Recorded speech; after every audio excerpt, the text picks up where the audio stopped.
Bonjour à tous. Dans cette vidéo, vous me voyez actuellement en train de marcher dans les rues de Podgorica, la capitale du Monténégro. Je vais à la suite de cette vidéo vous partager l'interview que j'ai réalisée avec la directrice de l'école française européenne de Podgorica et donc du Monténégro. Et donc cette interview que j'ai réalisée avec Marjolaine vous donnera des infos sur cette école. D'autres vidéos et interviews vont suivre par rapport à cette école française du Monténégro, puisque il y a tellement de choses à dire sur l'école que en fait une interview ça ne suffit pas. Donc je vais interviewer différentes personnes et vous partager donc ces vidéos. Donc je vous laisse là-dessus et je vous envoie tout de suite l'interview à la suite. À bientôt. Bonjour Marjolaine. Bonjour Nicolas. Donc tu es directrice de cette école française européenne à Podgorica. Alors est-ce que tu peux nous parler un petit peu de l'école dans ses grandes lignes? Moi, je suis arrivée au mois d'août l'année dernière et c'est une école qui a démarré en 2018 à Ok. l'initiative de l'ambassade. C'est une toute petite école. Cette année, on accueille 31 élèves. La majorité des élèves qui étaient là au début de l'école sont encore là aujourd'hui. Et Ok. c'est donc une école qui suit les programmes du ministère de l'Éducation française. Donc on est complètement dans le cadre des écoles françaises, avec des spécificités locales des écoles internationales et d'une école au Monténégro. Notre équipe actuellement, elle est composée de 8 enseignants, donc 4 enseignants francophones qui sont responsables de classe, une enseignante d'anglais qui est anglaise, une enseignante monténégrine qui parle français et qui est notre enseignante bilingue pour accompagner l'arrivée des enfants qui sont non francophones, et un enseignant de monténégrin qui donne les cours de monténégrin pur. D'accord. Voilà. Ok. C'est une petite structure et c'est vrai que c'est vraiment quelque chose d'agréable pour cette école parce qu'il y a un côté très familial finalement dans le fonctionnement. Les enfants connaissent tous les adultes de l'école et on fonctionne avec beaucoup d'échanges aussi de services entre les classes. D'accord. Donc voilà, ça crée une petite communauté on va Ouais, ouais. dire. Une école famille un peu. Voilà. D'accord. Alors, est-ce que tu peux nous donner un petit peu les avantages pour les parents qui sont donc les parents monténégrins qui ont aussi des enfants dans cette école, l'avantage finalement pour eux d'avoir des enfants dans une école française en fait. Eh ben, les familles monténégrines font le choix. Alors c'est vrai qu'on scolarise beaucoup d'enfants monténégrins, déjà il faut leur préciser, et les familles font le choix de cette éducation-là, déjà pour la qualité des programmes qui sont enseignés, parce qu'on a vraiment une offre pluridisciplinaire, ce qui n'est pas forcément le cas dans les classes monténégrines. Mhm.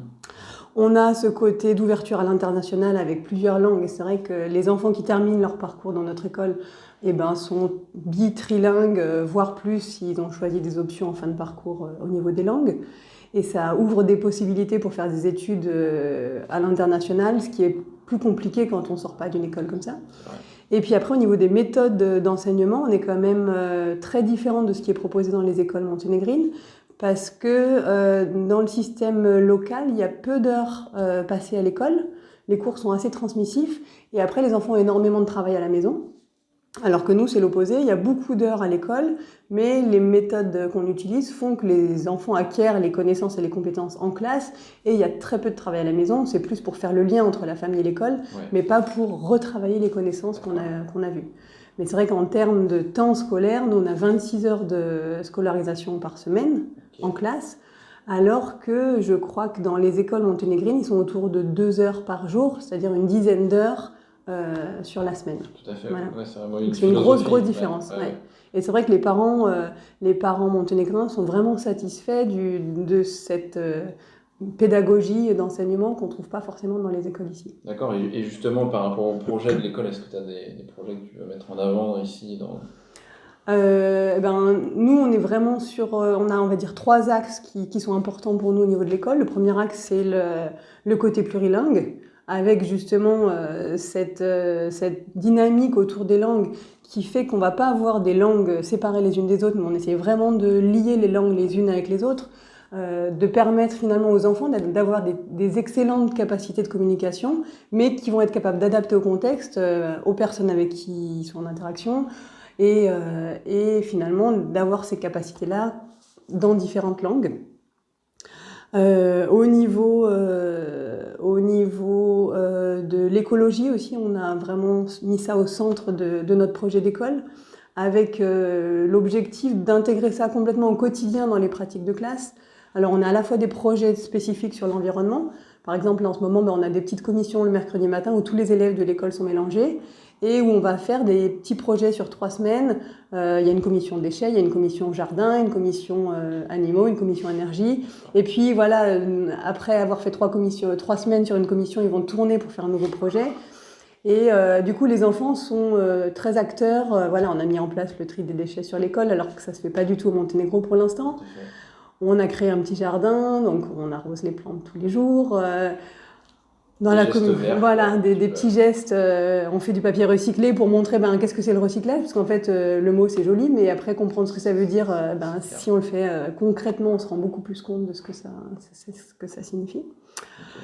Donc plurilingue, écologie, et puis après le côté ouverture, dans l'idée de vraiment avoir des enfants qui sont ouverts les uns aux autres, donc avoir ce vivre ensemble qui est quand même très central dans une école, et où on apprend à se connaître les uns les autres, à se respecter avec une forte diversité, puisqu'on accueille des cultures très variées dans l'école.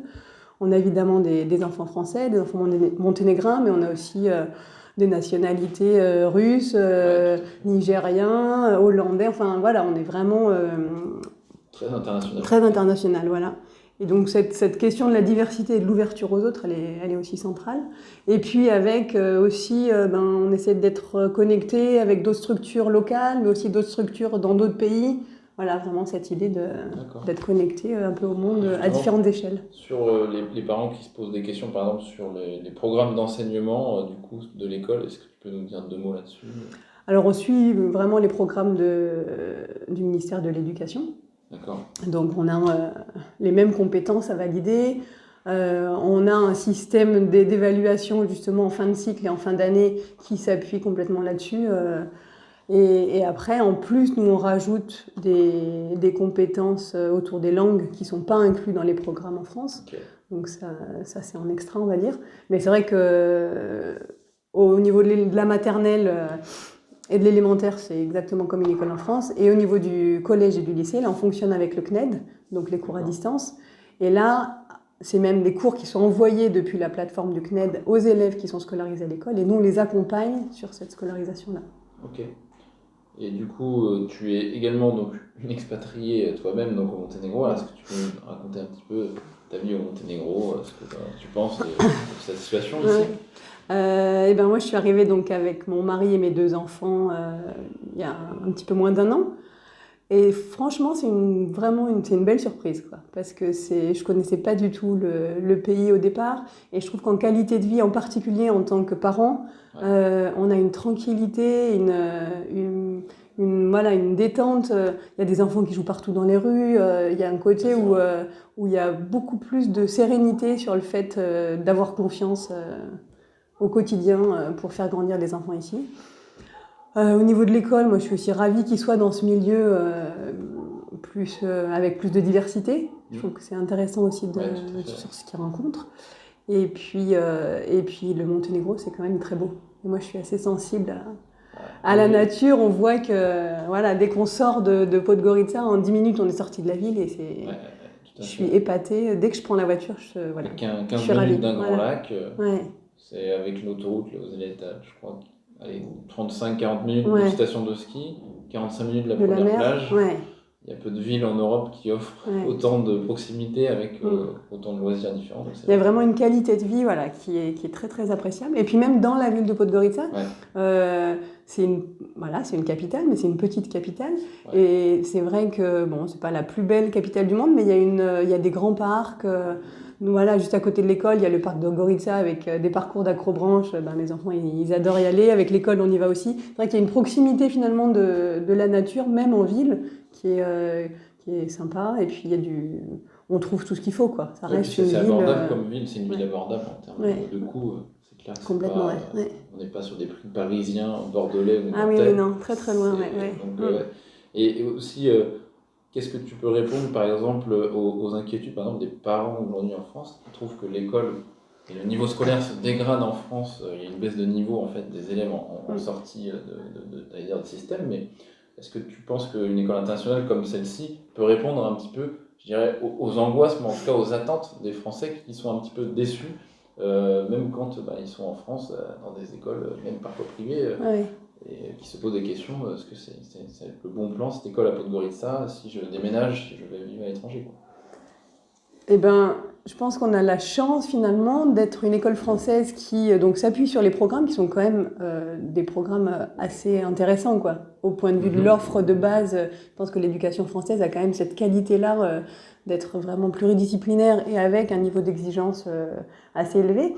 Et les conditions, on va dire, pour mener ce programme-là qu'on a dans notre école sont aussi assez exceptionnelles. C'est-à-dire que moi, pour avoir travaillé longtemps en France, pourtant dans un contexte assez privilégié aussi, et ben c'est vrai que je trouve qu'ici, avec les effectifs qu'on a, avec le taux d'encadrement des enseignants, avec la qualité de vie aussi autour, on a vraiment tous les moyens finalement pour permettre une scolarisation réussie et un accompagnement assez individuel sans avoir voilà, des problématiques de société qui viennent finalement perturber, souvent en France, voilà, comment dire, la qualité de l'éducation ou du travail à l'école. La sérénité dans les classes, voilà. C'est clair que bon, c'est...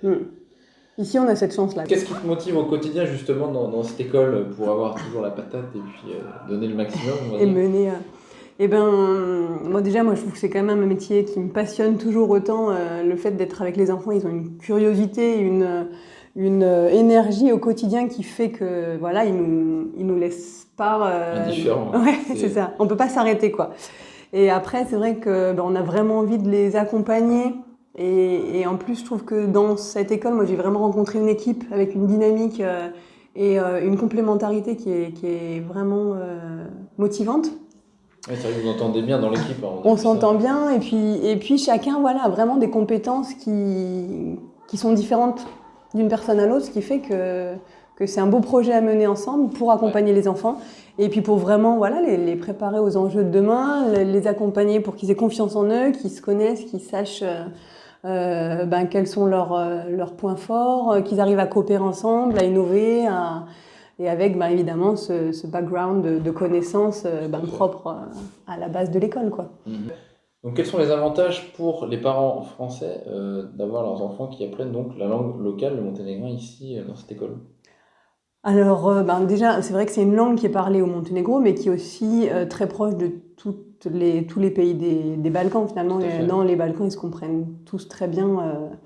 Donc la représentation de la langue est beaucoup plus grande que le Monténégro uniquement. Pas seulement 600 000 habitants. Voilà, plus les personnes expatriées ailleurs qui parlent aussi cette langue-là, donc ça fait quand même une communauté importante. Après, ce qui est quand même vraiment intéressant dans l'expérience de l'enfant, c'est aussi cette capacité d'adaptation, c'est-à-dire qu'ils viennent vivre au Monténégro et du coup ils apprennent à parler la langue locale et du coup à être en relation avec leur environnement. Ouais. Et puis après, au-delà du monténégrin aussi spécifiquement, c'est ce côté du cerveau plurilingue qui quand même montre aujourd'hui que ça développe des capacités cognitives vraiment intéressantes au niveau de la plasticité du cerveau. Les enfants, ils ont cette capacité-là du coup de toujours s'adapter et au niveau de la créativité, au niveau de l'empathie, au niveau de l'adaptation, ça montre que ça développe des capacités vraiment intéressantes de manière générale sur le plurilinguisme, quoi. Oui, c'est vrai, ce que tu dis, c'est bien de le préciser, mais pour ceux qui ne savent pas, donc la langue, donc le monténégrin, en fait, c'est la même langue que la langue serbe, donc qui est pratiquée donc, en Serbie, en Croatie, donc en Bosnie-Herzégovine, et également parlée en Slovénie, en Macédoine du Nord, et donc cette diaspora dont tu parlais, qui représente quand même 70 millions d'habitants donc, dans le monde, ce qui est énorme. Donc quand votre enfant peut apprendre cette langue, c'est vrai que c'est quelque chose de tout à fait intéressant, puisque il est par cette langue connecté à tous ces gens qui sont notamment diaspora qui est dans plein de pays,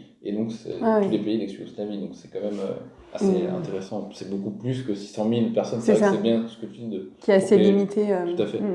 Voilà. Du coup, cette école existe depuis 2018, donc c'est une école assez récente par rapport aux autres écoles qui sont là depuis 20 ans. Je parle des écoles françaises, hein, mais depuis presque 20 ans. Donc, par exemple, je pense à celle de Belgrade, en Serbie. Alors, est-ce que vous êtes au même standard, justement, que ces écoles, ici à Podgorica? Complètement, puisqu'on s'aligne vraiment sur les programmes définis pour toutes les écoles françaises, et qui, du coup, s'appuient sur ce qui est défini par le ministère et qui prépare aux diplômes internationaux alors le brevet en fin de troisième et le bac en terminale. Après, les élèves finalisent leur parcours avec le baccalauréat ici et peuvent du coup poursuivre leur cursus en France ou dans d'autres universités ailleurs. Ils ont un diplôme du coup international finalement quand ils ont fini l'école ici.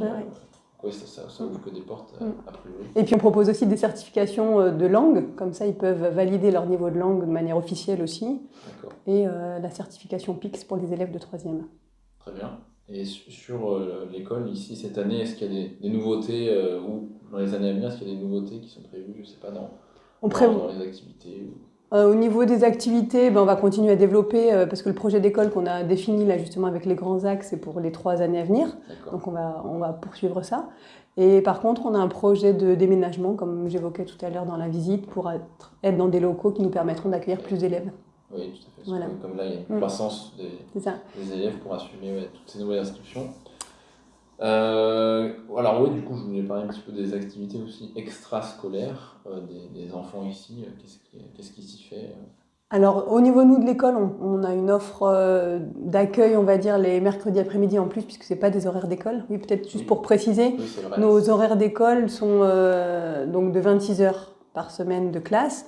On a 3 journées pleines de 8h30 à 16h, les lundis, mardis, jeudis, et 2 journées courtes de 8h30 à 12h30, les mercredis et vendredis. Et le mercredi après-midi, on propose un accueil périscolaire avec différents types d'activités, théâtre, sport, sorties nature, artistique. Voilà, c'est des enseignants de l'école qui prennent ces 2 heures en charge. Et après, à l'extérieur de l'école, il y a une offre très large pour les enfants, comme pour les adultes d'ailleurs.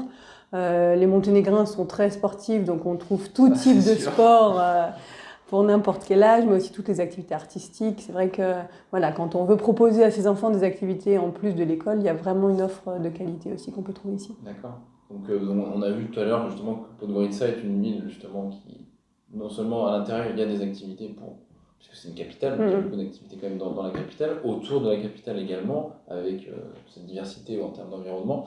Justement, en parlant de ça, est-ce que tu as un message justement à adresser par exemple aux personnes qui vont regarder cette vidéo sur YouTube et sur d'autres réseaux, qui sont des parents d'élèves en France?